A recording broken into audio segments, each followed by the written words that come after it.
What's up? Hello, welcome everybody to this new edition of Studio Raphael, live coming at you from kinda Studio Raphael. Not really Studio Raphael, just my bedroom at the moment, but you know, it works. Thanks so much for tuning in on this lovely Monday. The first two songs that we're playing there, if you're tuned into the start, were two of our usuals around here. One of them is from Asnadul's, the first song there. He also hosts, I believe it's called The Producer's Lounge. Recommend you go check him out too. And the other one was by a homie who swings by here all the time, Dom. That tune was called Zeta Brain. Also recommend just checking out all of Dom's stuff. Thanks so much for being here. Thanks so much for hanging out. The community, the vibe, the everything here is slowly but surely coming together. I'm taking the steps. I'm figuring it out. You know, I didn't necessarily realize how difficult this process was going to be. And even like only being here for an hour at a time, I'm learning what it means to, I guess, show up, not necessarily knowing exactly what I'm going to do, but at the very least just having some sort of an idea, so that way it feels exciting, it feels engaging, it feels entertaining, and it translates well into other areas like the YouTube, you know? So in that sense, with that being said, without further ado, I want to start getting into it a little bit today. I feel like, you know, considering at the moment I'm the only person here, it's just kind of how things are starting. That's totally cool. I like that. Oh, wait, no, I'm not the only person here. Coesmos is here. Spontaneous streams are fun sometimes. Actually, today wasn't spontaneous. I don't know if you saw on the Discord. I did say that I was going to be here for 5 o'clock today, but I do like spontaneous streams too. I was thinking anyways, man, on the topic of Coesmos, actually, you said in the Discord that you're thinking about meditation these days. And I thought that maybe today would be kind of interesting or fun to start with a little bit of a, 5-10 minute meditation just to kind of bring us into the space, bring us into the moment, slow it down a little bit. I know I had a bit of a hectic weekend. I had a couple moments that kind of threw me off. And so I figured maybe we could take the time, like 5 minutes, you with me, Coesmos, to slow it down for a second. I can turn on some background. Maybe there's like Twitch. Wait, is there like Twitch meditation music that I can use that's like free? Because that would be pretty cool. Free. Let's find out. 2023 lo-fi chill beats works. Relaxing fantasy music for streaming, that'll work. 46 minutes, that's all I need. Aside from the advertisement. Coesmos, man, how are you doing? I hope you're doing well. Your counselor told you to do so in grounding. Honestly, man, it's good stuff. It's important. When I was going through a really tough time, another practice I really got into was, and I guess is, called earthing. It's just, we're always wearing rubber-soled shoes these days, and a really, I guess, a important aspect of who we are as human beings is connecting to the earth. So, like, just walking around in the grass with your shoes off, socks off, get your feet connected to the natural geomagnetic field of the earth. I'm pretty sure that's what it is. It's a way to reconnect with who we are as individuals, as human beings, as creatures of nature. You know, the modern world is so far removed from nature at this point that in some ways, the best thing we can do for ourselves is return back to our natural instinct. Obviously, with the higher mind and the higher being that we have, it's cool to kind of mix in the nature with the higher intelligence that we carry within us, but making sure we stay grounded and present is super key here. Let's see what this sounds like. Okay, it's maybe a little intense. What if I skip? No, that's way too crazy. Okay, fine. We're just going to do the lo-fi chill music. That's fine. Okay. Just going to make it real quiet so it doesn't get in the way of anything. That's cool. Hey, it's your girl, Jess. Welcome, Jess. How's it going? Just got home from school. Nice, man. I did my coaching there, too, after the camp. Look who's Raph again. What's up, man? What's up, Dom? We're real Raph hours, is it? We're just slowly easing our way into this game. No, it's whatever. No lo-fi music. We're starting with a 5-minute meditation to drop into the space. Please and thank you, everyone. Pleasure to have you here. Whoa. Let it all out. If you're sitting, if you're standing, whatever you're doing, just shake the body out. Just let it all out while we're here at the moment. We don't need the excess energy. We don't need anything that we took with us from the day or from the weekend. Maybe you were out with friends. Maybe you got told something or somebody said something to you that just didn't feel right. Well, in this moment, in this very moment in time, we don't need that right now. Instead, we're going to drop into the moment and we're going to slow it down. We're going to take a couple deep breaths, and we're just going to remind ourselves that at the end of the day, all there is the present. All there is who we are in this very moment. There is no attachment to old ideas of who we were. There is no attachment to the past. The past is the illusion that we are freeing ourselves from in order to become the present and the future creation. That is the plan. That is what I'm working on. That is what I hope to inspire in the space. I knocked myself on the microphone.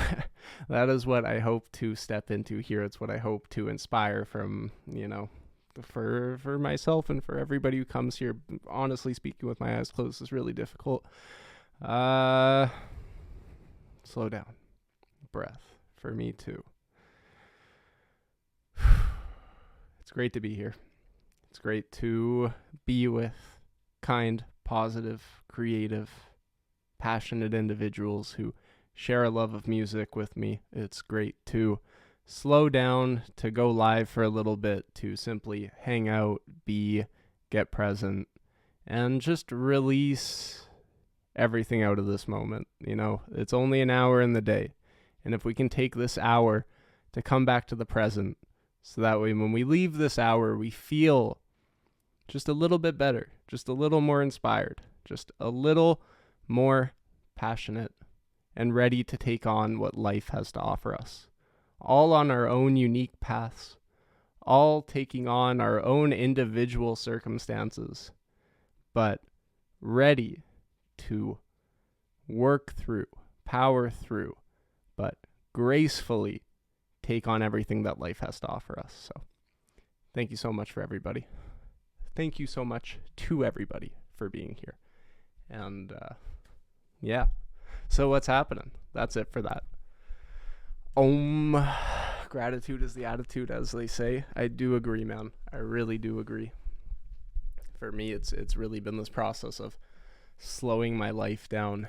And it was interesting. I was at right now in Vancouver, we're having the festival of lights, Honda Celebration of Lights, and some friends and I that went all together. We were talking about the process of surrender, and for me, surrender, like I just said, how my car got broken into a week ago, and it was just accepting it. What am I supposed to do? The cars got broken into. All I can do is move on from there. That to me was an act of surrender. I used to meditate like crazy. Did I ever tell you? You actually might have done, but it's nice to be refreshed on it. And you've stopped, you've slowed down, not happening as much. What happened to it?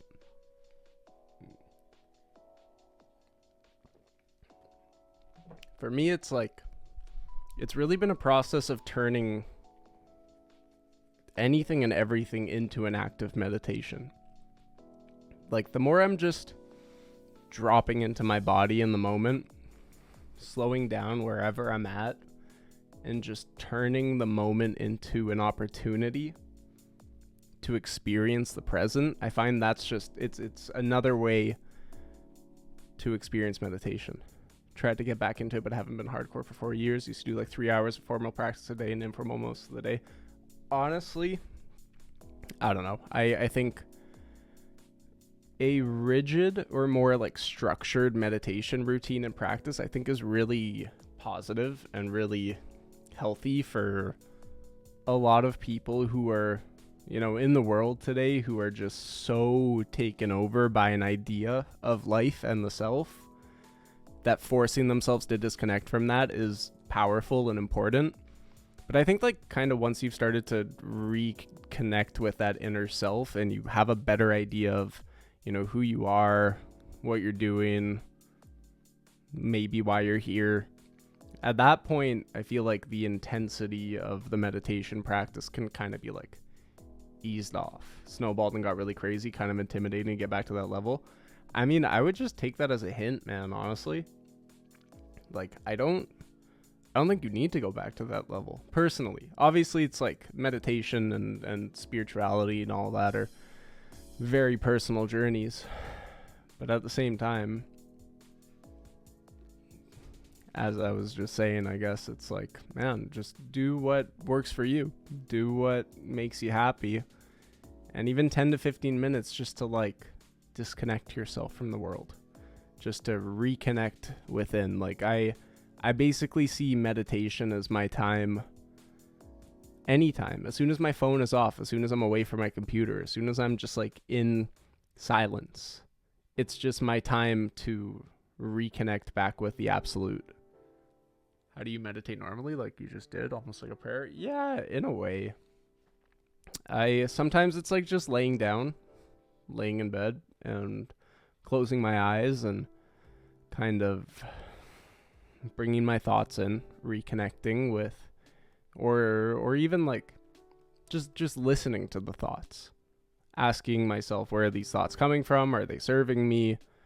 You know, where can I not necessarily improve, but like slow down the thoughts? Where can I, you know, kind of, what can I look at within the thought process that just doesn't necessarily serve me? How can I use my thoughts as a tool for betterment? And even then, like something that's feels like a Western version, probably. Never dug into that. There's, how do I put it? Yes, meditation, I think, definitely stems from Eastern philosophy. It's a big aspect of, you know, of course, Buddhism and that side of things. I'm assuming it probably came from somewhere even earlier than that. But prayer, manifestation, spellcast sounds all the same to me. I would actually say they're a little bit different, and I'll get into that as well if you'd like.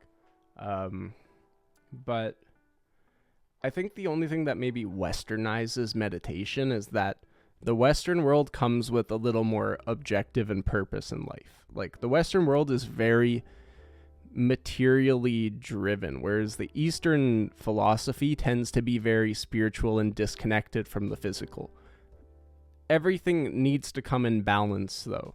So for me, it's kind of been learning how to slow the thoughts down, slow myself down, be more the present moment, but also have a pursuit. You know, I can basically sum it up in Studio Raphael. Excuse my phone. I can sum it up in Studio Raphael in that, like, Studio Raphael is a business pursuit for me.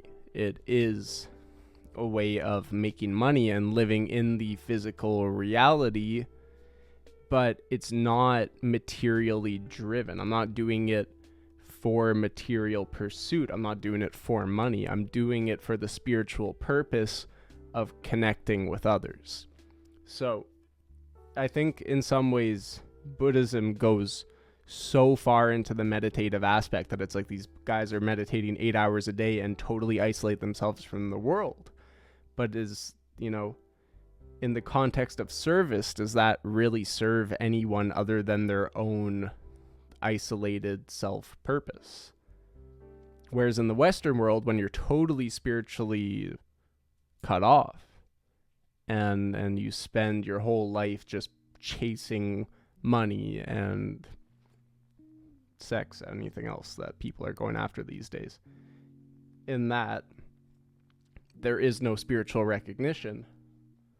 But when you find the middle ground, when you have pursuit, purpose, passion, but also at the same time an ability to dissolve yourself into the absolute and not get so lost in the physical reality that you forget your spiritual nature, that's, you know, that to me is the balance of creation that we're stuck between in everything.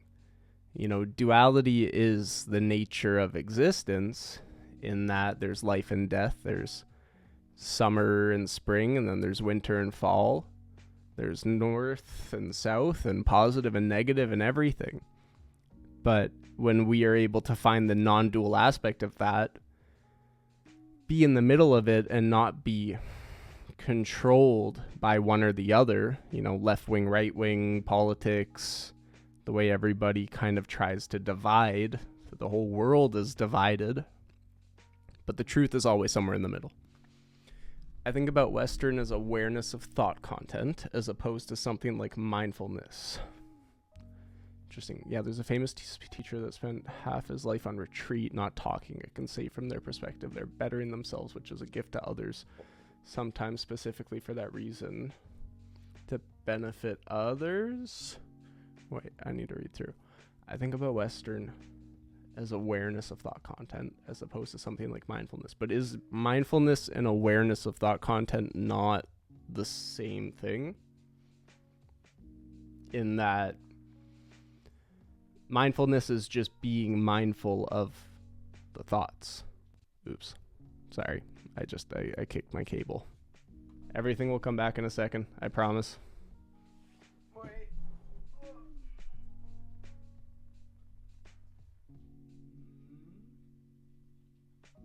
you go. This freaking USB-C cable's so weak.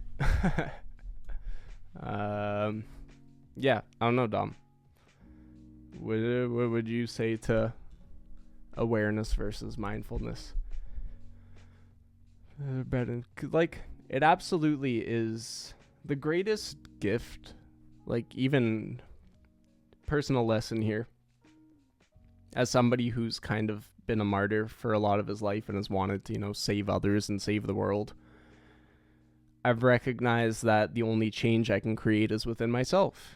And if others are inspired by that and want to learn from that and choose to do the same, great. But I can't force people to change. And that is just the general free will nature of this universe. That's God gave us free will. We have the free will to choose whether we return back to our space of purity and pure awareness, or if we choose to stray from that and think that we can solve the answer or find the answer of happiness better than God can find it for us, I keep forgetting to share some TikTok vids. If you have them, Coesmos, please do share. My dad didn't come back when he said he was just getting some milk. Fun, weird story. Fun, weird story both. On Friday, I got a random text. No, I got 2 calls. The first one I picked up, he didn't say anything. The second one came through as an unknown number, assuming it was the same person both times. And then I can show you the text because it's very strange. This person said, I'm not going to show the phone number, but does that come through? Kinda. No. My phone's kinda delayed. Wait, I gotta go that way. Does that work? No, it's too bright. There you go. Basically, they said, Dad. And I'm like, not that I know of. They're like, is this Frank Henry? I'm like, nope, it's Aiden. Sorry. And they're like, can you be my dad? My dad left because I supported the Pride Parade. I didn't respond. I don't know what to say to that. A part of me wanted to just be like, you can chat with me anytime. Another part with me was like, I don't know if this is just very odd spam text. I'll be his dad. Do you want his number, Dom? I'll send it to you. Let me troll. You can send me a private message in Discord if you really want to, but I already feel bad enough as is. Mindfulness is the practice of purposely bringing one's attention to the present moment experience without evaluation. Is that not the same of awareness as awareness? It's just finding awareness of the thoughts in order to recognize that we aren't the thoughts, to bring us back to the present moment, and also to not judge the thoughts as well. I mean, mindfulness is a type of awareness. Okay. I mean, maybe I'll look into it more as well. It's interesting. You don't get caught up in the thoughts. You focus on the other parts of your experience, such as the breath. Awareness is in the present, while mindfulness is all the time. That's interesting. Mindfulness is mental, awareness is physical. I don't know if I would say awareness is physical, because I think awareness is also awareness of your thoughts. For me, at least, like, it's also about being aware of what I'm thinking, what I'm saying, how I'm responding to people. Kind of, it's awareness of all the things, and it's like the greater your awareness, the more expanded your consciousness as well. Awareness of physical things that's still not physical. It's all in your brain, bro. I mean, but where does the brain get it from, right? That's these are the true mysteries of consciousness. And I guess, like, you're mindful, but are you aware? That's a interesting way to put it, actually. You're mindful, but are you aware?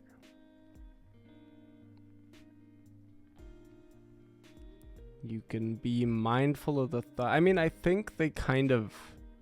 if you're being mindful, then you're creating awareness, but you might not be aware of all the things in your mindfulness. Like, I think expanding awareness includes aspects of the shadow too.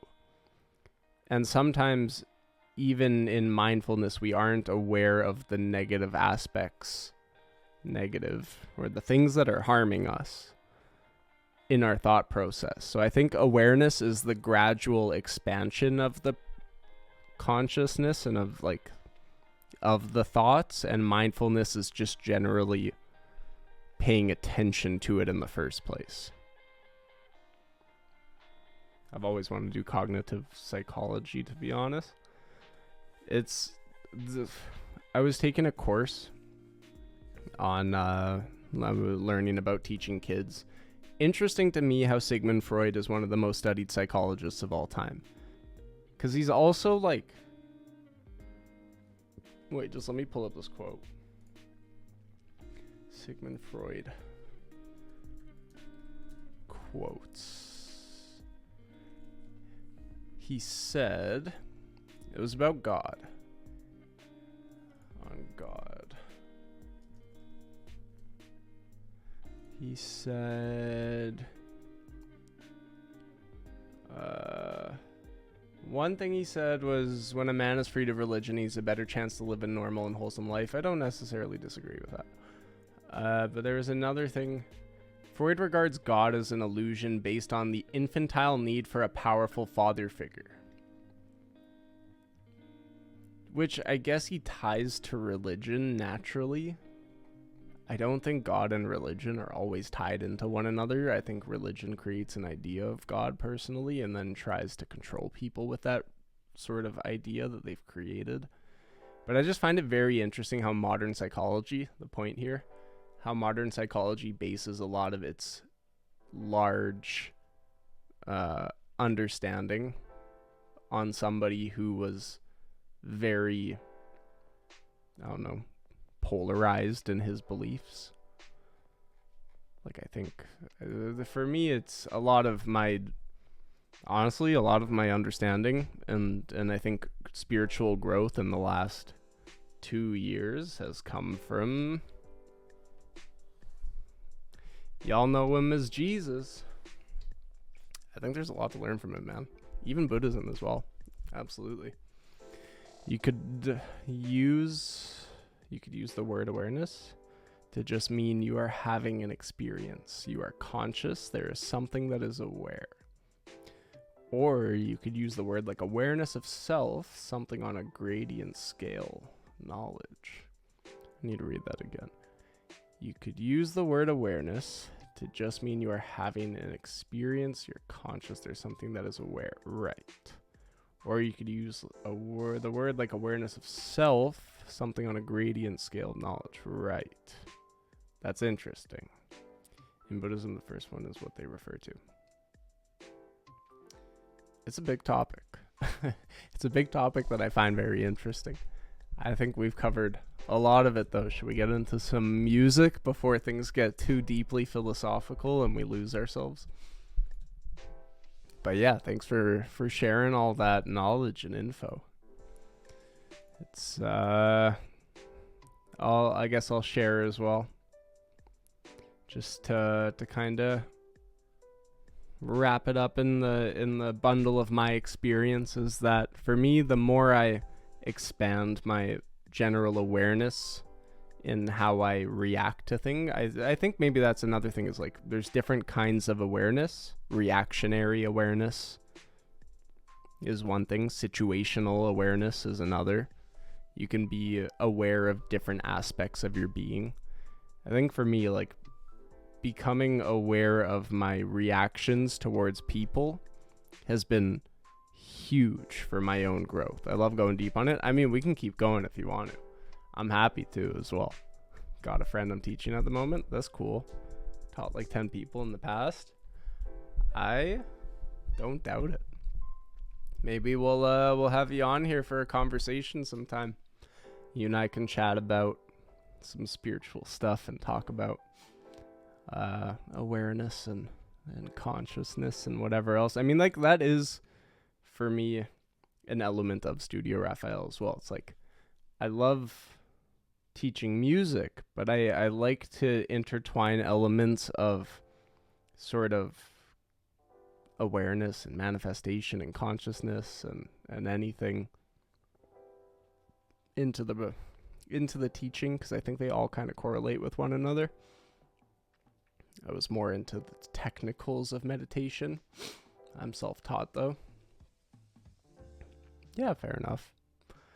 I think in some ways we're all kind of prone to finding our own way. Otherwise people get too caught up in the guru. You know, I kind of, about 2 years ago as well for me, was when I disconnected from teachers and gurus, or at least anybody who tried to impose themselves on me in a way that made me feel like lesser than. I hate that.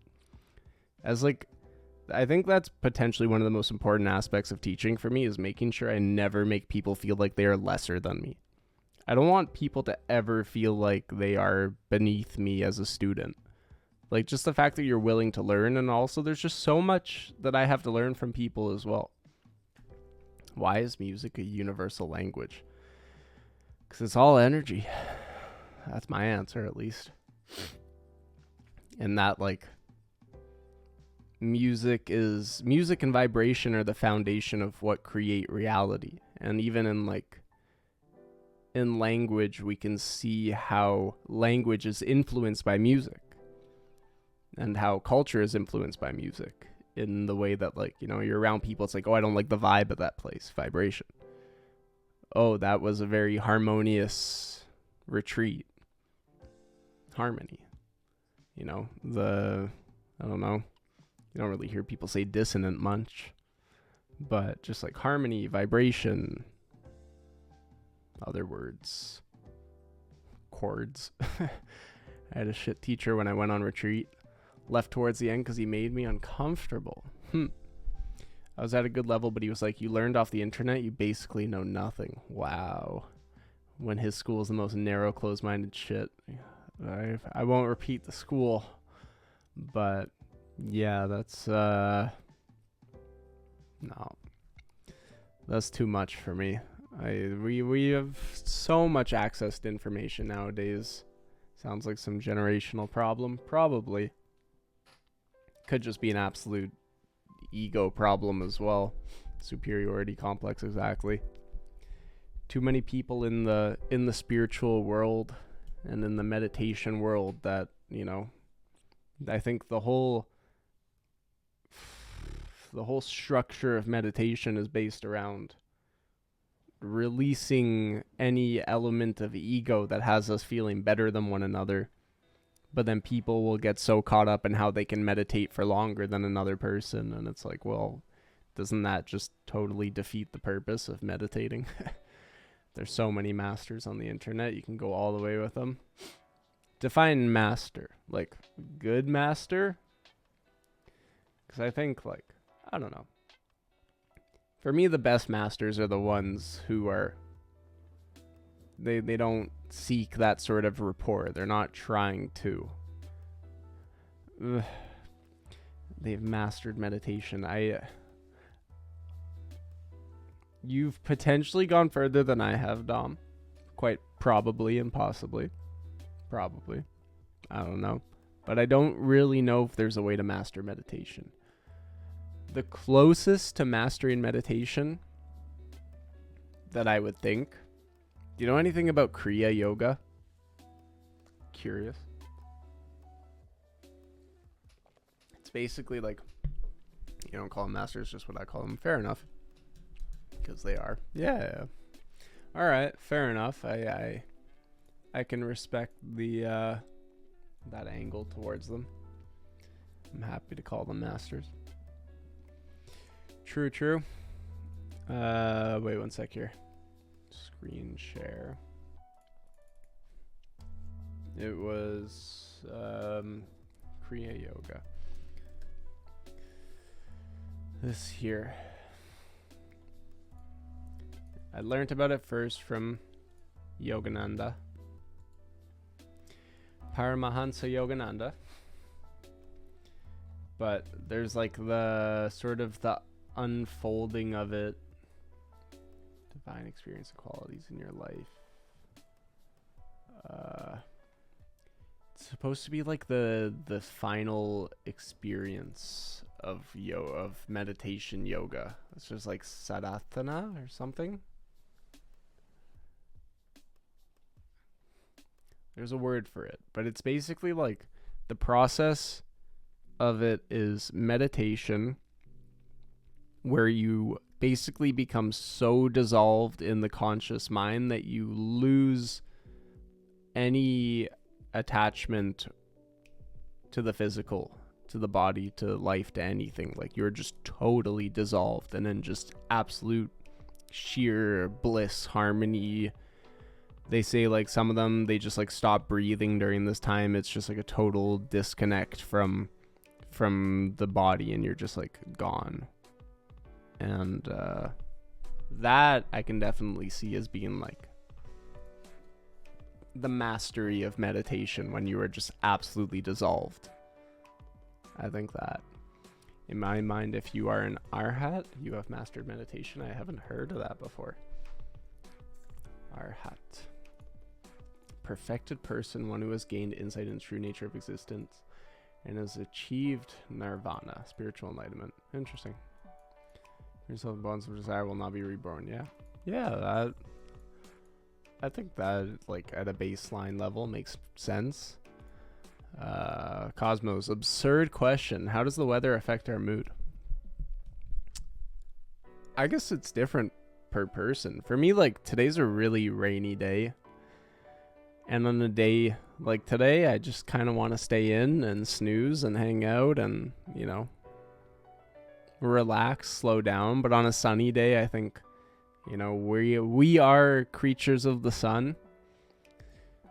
The sun tends to bring people outside. It tends to bring people together. Snow tends to kind of be more peaceful and kind of wipes out any of the energy in the area. Kind of, you know, just in white, it just creates like a peaceful blank slate. For me, weather is very significant in the process and in the path, and I actually use the weather personally to kind of gauge where the process is. Like, I can tell when there's sunny weather coming that there's going to be like a heavy push towards movement, and lots is sort of going to happen during that time. Whereas when it's sort of cloudy and darker, I can tell that things are more slow, and it's a better time for going within myself and kind of retreating in a way. Yeah, Hinduism ranks progression differently. The peak of Buddhism is called cessation, where all experience ceases. Interesting. Never experienced it, but I had the beginnings of it, where slowly, one by one, parts of your experiences go away. First, no thoughts for hours when I was on a retreat. Then no emotions. Then my body began to disappear. Then I got completely freaked out and got out of it. Yeah, I can imagine that would that would elevate pretty quickly. I've been in meditative experiences where I just like sort of dropped really deeply, and I don't know, it kind of felt like my head was just rushing at the same time as I was dropping. It feels kind of intense. I will potentially attribute it to I'll be honest. It's a space for me to be honest too. I have an addictive personality and I'm working my way out of my cannabis. But at the time when I was smoking, it was, I'd meditate and I would just feel this deep drop. And for me, it's also like, I don't know, I don't want to rely on substance in order to have nirvana-like experience. I just want to experience life in a state of bliss and nirvana, simply being in the present moment. Like, I think that is what we are supposed to experience. Like, that is what we strive towards, and in some ways we don't even strive towards it. We just release the desire to be anywhere else and just become the present moment, and in the present moment we find that peace and that perfection. I used to get sad during rainy days in my teenage years. Now I enjoy rain to relax. Yeah, honestly, I love when Vancouver gets really rainy for a while. Like, yes, rain in Vancouver. We've had like month-long periods of just rain. I've learned to accept it. I've learned to embrace it. And in that, it's just, I find a lot of peace in these rainy days. Today's a rainy day, but we just had like 2-3 weeks of sun straight, which is very not like Vancouver. But yeah, this was a needed day to just slow down. Vancouver, dude, totally. This is absolutely Vancouver. The experience, when you got completely freaked out, it triggered some very negative stuff. Where I'd look at random stuff and feel terror. Dark Night of Soul. Oof. That's dark. Sorry to hear, man. When I was going through my depth of experience with cannabis, I think it taught me a lot about myself and my mind. And it taught me that ultimately everything is a condition of the mind. So even in when I was experiencing mental illness for as many years as I did, I was honestly, I'm a happy individual now, but for a good 6, 7, 8 years, I was experiencing very suicidal depression. And I'm very happy to say I found the other side of it. But in that now, I recognize that, no pills are going to change the symptom of the mind. The only thing that can heal the mind is the mind. It's once I sort of started to find that and find strength in that, I found more of an ability to kind of navigate my thoughts.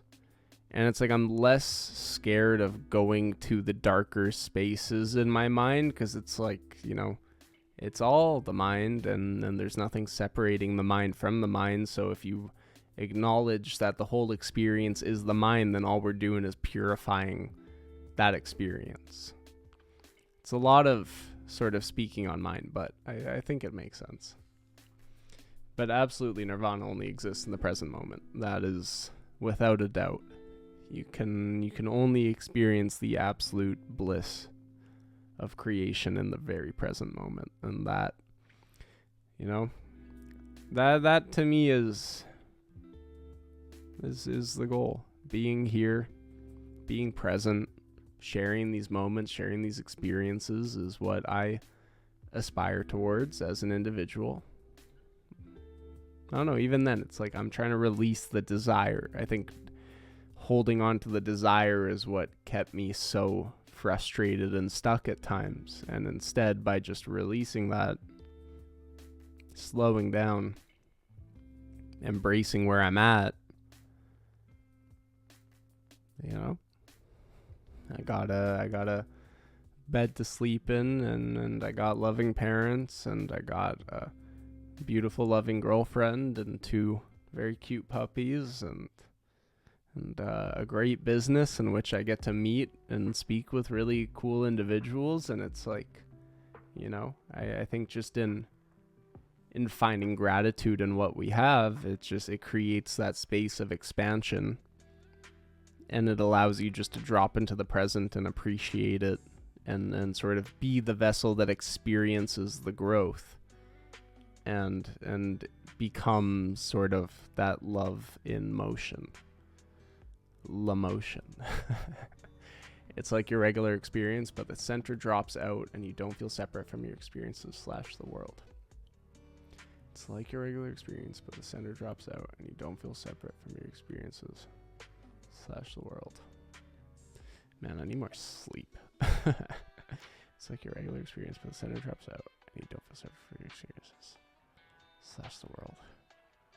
All the philosophical talk is getting to me. I think I just need to switch to music at this point. I've heard the technical reasons is cessations, or the leadings to it, shows you your own impermanence in a very visceral way, and it triggers more weird emotions for different people. Yeah, that makes sense. I feel like when it forces you to look at death and look at impermanence, in a way that a lot of people tend to run away from. Like, you normally feel located right somewhere behind your eyes. Imagine losing that and there's no center. Right. It's like the experience of becoming the entire experience, yeah? Where you are no longer, it's kind of that idea of no self as well. Yeah, no, I hear that. I think the experience is both of those things, though, right? That's like, I think, another dualistic element of life. Is that, sorry, I thought I heard something. Is that we are both the experiencer and the experience itself.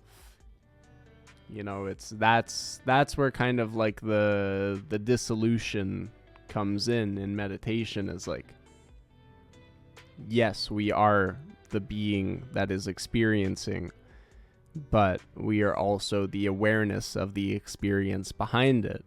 And so becoming identified with the experience is then what creates suffering, rather than simply becoming the awareness of the experience, and of course still being it, but not becoming identified by it.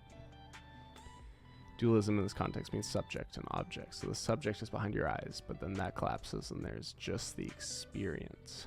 Right. Yeah. So, but we are both of those things. So it's not about necessarily, disconnecting from one or the other. It's just about recognizing that we are both of them, and in that, becoming the whole experience, I think, at least. Some random thing I want to share. Whenever I do tarot for others, I always get that sensation in my third eye area. Then some decks be having energy. Then some decks? What do you mean, then some decks? I got a few tarot decks. I use my... I like my one here. Wait.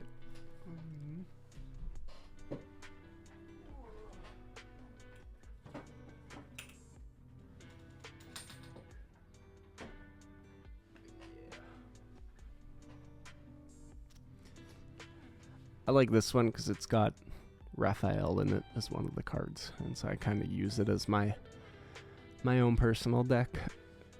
But aside from that, I don't know. I try not to rely on tarot too much. Try and just go within myself. I mean, some decks, when I hold them, it has energy for some reason. Yeah, I hear that. I would, and not necessarily argue, but I would add on that I think all decks have their own vibe and energy that is influenced by the artist and also by the people who have maybe come in contact with it prior, which is why things like, saging and energy cleansing are becoming more,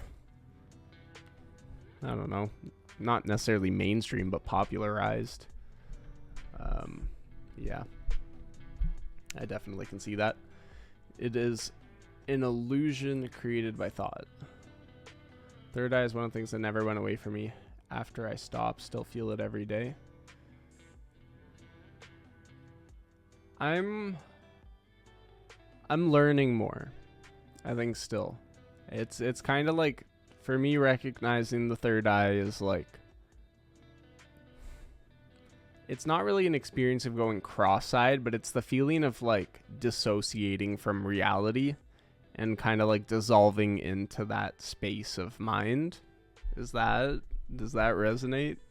That's another musical term that becomes very universal, is resonate, harmony, and vibration. It's all visualization. That's interesting.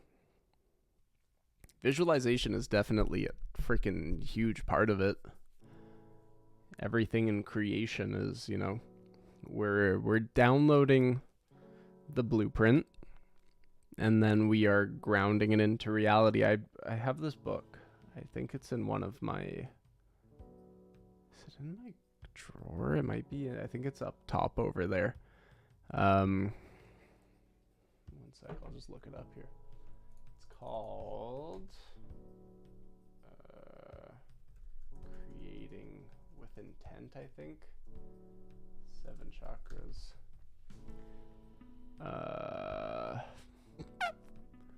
No.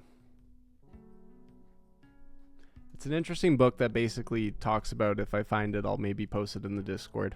Talks about how creation is basically, it's pulling from the crown and then from the universal sort of mind, and then visualizing in the third eye, and then kind of creating it in vibration and in form, and then bringing it to life through the body, basically, and grounding it into reality.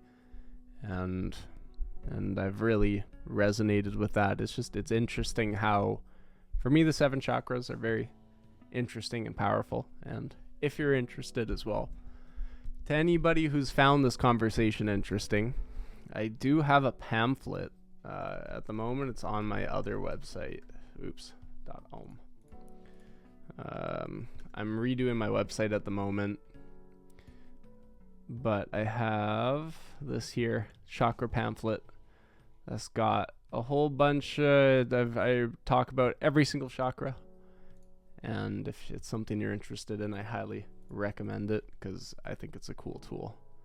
Let's see, do I have it anywhere that I can open it for y'all? Photos from apps. That looks like maybe. No. Lots of different ideas on what it means to open it, to use it. Wait, where is that? This is on my Studio Raphael website. On one of them. I'm currently sort of reshaping. If you go to studioraphaelvancouver.com, in the merch, I got it there. But I just managed to get a new domain, so now I'm switching it up just at studioraphael.com, which I like more. And then I'm kind of trying to, solidify the brand here a little bit for anybody wanting to do music lessons too. Book a free consultation with me to chat and talk. The music content live stream should be live right now. Yeah, that's cool. YouTube, Instagram, all that. But here, I might as well just freaking link you the thing if you want. Sorry, Dom, I'll get back to your comments in a second there. Boo-doo-boo. There you go. There you go. Do I have any other photos of it in here? I thought I did, but I don't. It's like 50 pages long. It's really interesting. All my knowledge on chakras, healing chakras, working on chakras, all in there. Lots of different ideas on what it means to open it, to use it, whatever. But basically the chakras are energy centers of your body, yeah.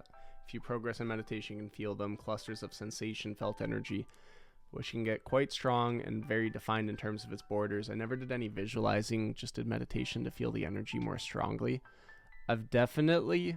Something that's actually pretty interesting for me that I can share too is like, for a long period of time, I was really ungrounded in myself. And in that I'm gonna do my best to explain it in a way that's not like physically graphic at all. But basically, like at my lower base of my spine, I developed something that I guess was kind of like a block, and it hurt. It hurt. And as I've grounded myself, it's disappeared. And I noticed that in that space as well, like it feels lighter. And especially like, it's just this whole, it's the process of strengthening the spine, strengthening posture as well. Like in order for energy to properly flow and cycle, gotta have healthy posture, healthy spine, the root chakra. Yeah, it was in my root. I was just like, I was living life very in my head and very disconnected from the physical reality. And so in that, I had a big block because I don't think that the energy was, I believe the energy flows both ways. It should. There's things like microcosmic orbits and stuff like that, which are interesting to talk about too. The root chakra opens all the other ones. If you focus on that point, it's called Kundalini meditation. Right. I know enough about Kundalini to start, but it's definitely a bigger topic. But yeah. Is it the root that opens all other ones? Kinda. What? If I think back to when I started. Like for me, when this whole process really started for me, I was living by myself in a basement suite. Kundalini is a risky one though. Yeah, absolutely. I tend to kind of, I don't stay away from it, but I think it's this interesting point of conversation. But yeah, I was living in the basement by myself in a basement.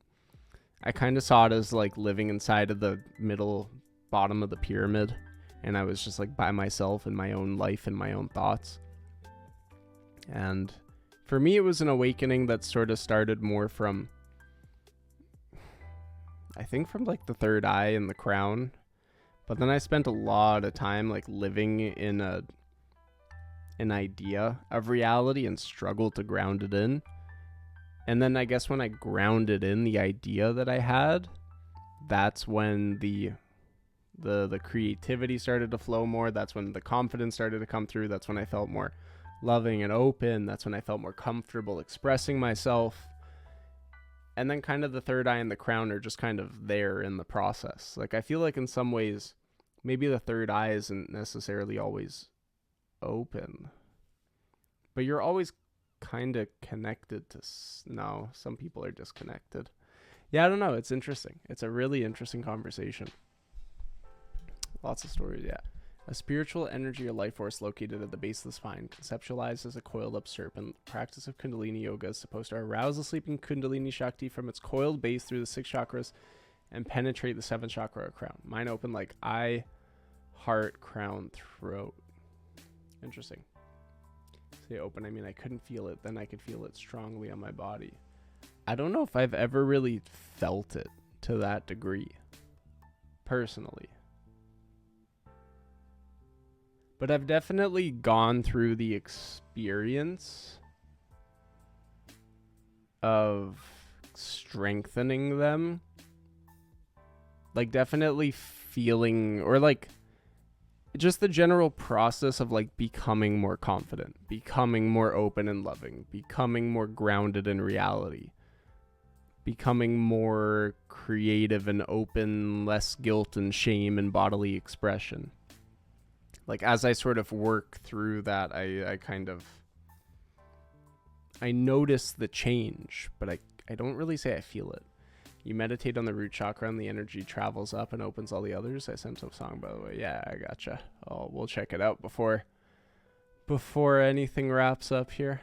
And the energy travels up and opens all the others. Yeah. I mean, I've also heard there's a meditation. I was reading a book about it.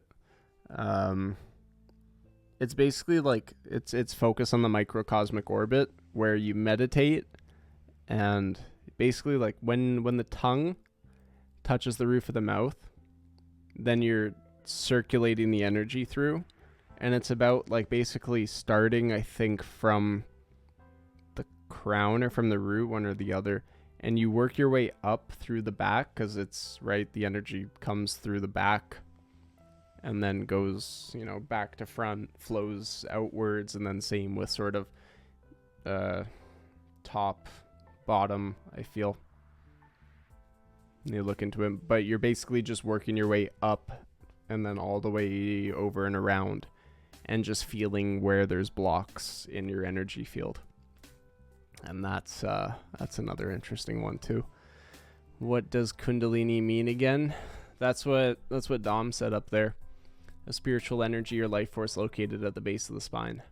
Conceptualized as a coiled up serpent, the practice of Kundalini yoga is supposed to arouse the sleeping Kundalini Shakti from its coiled base through the 6 chakras and penetrate the 7th chakra or crown. Yeah. I recall that from Keeper of the Light. Keeper of the Light from Dota. I hope so. I kind of don't know shit about chakras, to be honest. Well, I'm happy to send you my pamphlet if you want. I won't do it for many, but Dom, just 'cause you're a homie, and I appreciate your presence here, man. If you're interested to read a little more on it and you want to give me some feedback or a review on it too, I'm happy to do that for you. Coesmos, for that tier 1 sub, of course, baby. If you're interested, man, just shoot me a message on Discord, guys, as a way of saying thank you to anybody else. I recommend checking it out. This has been a cool conversation. I wasn't expecting today to turn into this, but I guess that's kind of the fun of it for me as well, is just showing up and seeing what happens. Dom, man, let's check out your tune. It just started happening for me, then I dabbled in Kundalini. For me, it's like, I don't know, I explain chakras in a way that's very practical. Do we get a link to the OnlyFans? There's no OnlyFans, my man. That's uncharted territories for me.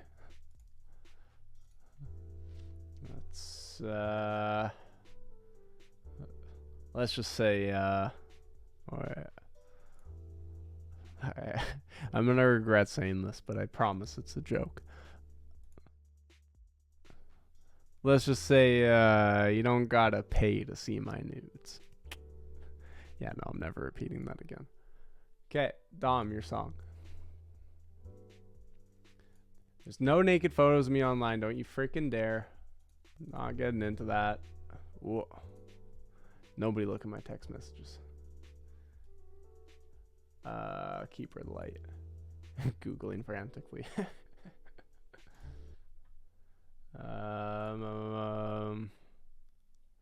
Dead ass. Let's just flex for you on stream. Infinite space on the topic of chakras and Kundalini. I was gonna ask you to come back to Dota 2. Why? I'm so over Dota 2.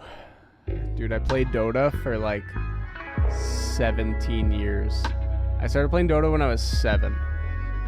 I stopped playing Dota when I was like 21, 22. Like 14, 15 years.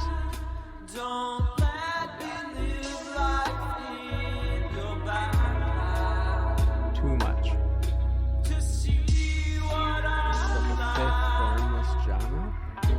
That I've never heard of before. So, I want to have a replica of Agnum Scepter. Weren't they selling something like that? They were definitely selling Dota items. When they had the International here in Vancouver, I went to it. I went to the first day. It was pretty cool. Good old Danimal Collective.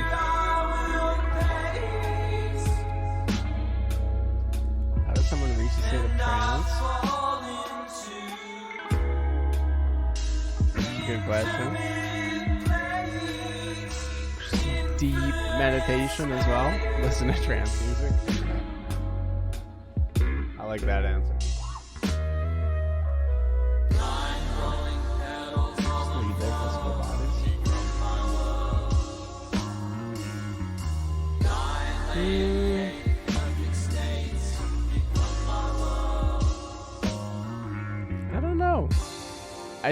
I've never really experienced astral travel in the way some people say they have.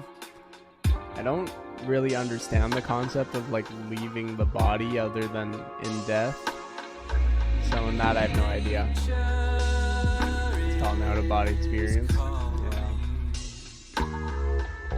The closest to like a out-of-body experience I had was when I had surgery and they gave me a mixture of ketamine and propofol, and I felt like I was just gone. I just disappeared into the darkness, and I was like, is this what it feels like to die? I remember like being just in darkness, my breathing sped up, and then I just disappeared. I had one but very uncontrolled. Interesting.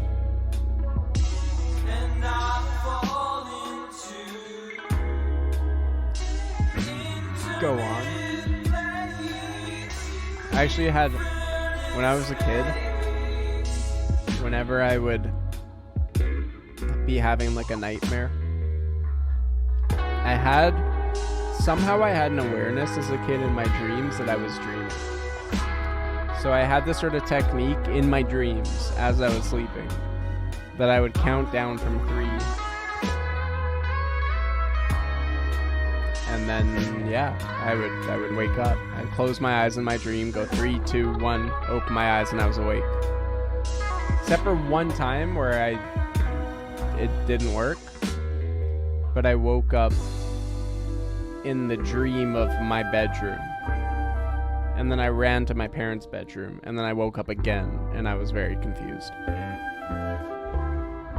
Passed out and felt like I lived a lifetime in an abstract form that was too strange for me to remember what it was actually like beyond description. That's very interesting. I tried to lucid dream. I had a dream during lockdown where I went to heaven and met God. That's powerful. I want to hear more about that too. Also, Dom's out-of-body experience. Y'all are tripping. I dream about the Christian rapture. I'm just gonna listen again, Dom, because I'm kind of absorbing it, but not really at the moment. This has been a deep conversation. The dream was my last straw, holding into Christianity until I stopped. Interesting. Yeah, I mean, Personally, I grew up in a Jewish background household, had an experience over the last year in Christianity. I struggle to fully resonate with religion, but I do find a lot of truth in Christ and what Christ represents. I think we just dream of whatever we are fed in the physical realm. Yeah. I definitely think that's an element of it. It's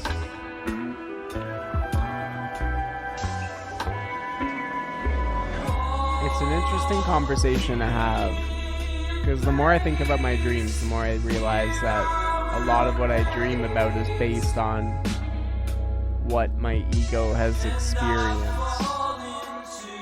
Even like being a kid dreaming about Harry Potter, getting older, dreaming about meeting kids in high school.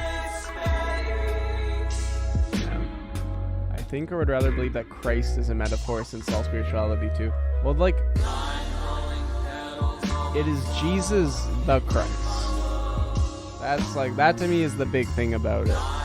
Is that it's not just Jesus Christ, it's Jesus the Christ, which means that being Christ is different to that which is Jesus. Jesus was the Christ, but that means Christ has a deeper meaning than just what Christianity tries to tie it to, as in Jesus was the only Christ. And I believe that Christ is actually the sort of purity of awareness that comes with being one with God. As in, a lot of our modern day reality is based around disconnecting us from God Whereas when we recognize that, cosmic consciousness, the mind, is one with everything, and we become one with the mind, and there is no egoic identity-based belief that separates us from an identity with God, then you become Christ too. And I actually believe that we all have the potential for Christ. Yeah. That's what I believe for myself as well, it's I think walking on water sounds pretty sweet, and becoming one with the creation and feeling no disconnect from that I think creates suffering as well. My weirdest dream was when I was in a normal dream. Okay, wait. Jesus, was a ninja like from Naruto. I love that. Walking on water with the chakras on his feet. That's great. Okay, wait, I need to try and read this Dom one again without losing myself. My weirdest dream was when in a normal dream. That's logic. The logic in the sentence doesn't make sense to me right now. My weirdest dream was when I was in a normal dream, logic broke down, and the dream collapsed into nothingness. Okay. Just type all good. I'm just joking around. Just blackness with occasional thoughts like it feels like there's something missing. Then the same normal dream started and collapsed again. Some dude on a meditation forum said it was probably some random experience of high arpajana, like 7th or 8th. I don't understand that last sentence. What's a random experience of high arupajana? Like going to a higher dimension of consciousness and just totally dissolving into it? That sort of a thing? It's very fascinating to me. And yeah, Dom, as always, the song is great. It's I don't really have feedback for you on it. I just enjoyed listening to it a couple times. just nice background tune. Yeah, typo, they're very abstract. I've only gone up to 5th. I honestly don't know what I've been up to. I'd be interested in learning more about it. Just to I don't know. I don't want to measure my spiritual growth on some sort of scale as to this is how high I am and therefore I am higher than others. But I definitely recognize that when I'm in the world and around people who are fully in just in the material and in that side of life, I recognize that I have more detachment from it than they do. But I don't see that as making me as, better than. I just see that as having a different level of awareness, and in that I hope to, help people out of their own suffering. Akasanansayatana jhana. Why are these words so big? A meditative state where the mind contemplates the infinity of space. Vinanansayatana jhana. I like how they rhyme. A meditative state where the mind is absorbed in realizing that consciousness is infinite. Okay. Akinsanayatana jhana. A meditative state where the mind contemplates the idea that nothing is there. Nivassananasanayatana jhana. A meditative state of neither perception nor non-perception. 4 rupa jhanas that come after the 4 rupa jhanas. So you count them 1, 2, 3, 4, 5, 6, 7, 8. Oh man, I need to look into this more. It's super interesting. They're big topics, especially after an hour of this conversation. This is I need to go eat some dinner, slow it down, reprocess all this information, and yeah, start fresh tomorrow. I don't know. Coesmos, Dom, any closing words on a wonderful time today? Thank you guys for all your knowledge. Thank you for sharing and being open, and I got to learn a lot today. I just need time to process it. I'm not repeating that, Coesmos. I refuse. I refuse the Dark Mother, even though I know she exists. I can't deny anything.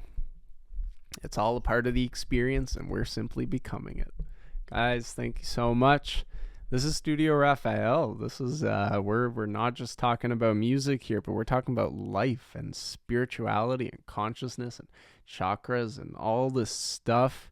So if you're enjoying, please do follow, subscribe, anything like that. This is the community. Coesmos and Dom, fantastic people, fantastic musicians and artists. It's a beautiful space to be, and I simply wish you glory and virtue and grace on your path to nirvana. We're all in it together. Kurt, R.I.P. And no, seriously, rest in peace, Kurt Cobain. And yeah, guys, thank you so much. Till next time, we'll see you soon. Hopefully we'll see you around the studio sometime. Take care.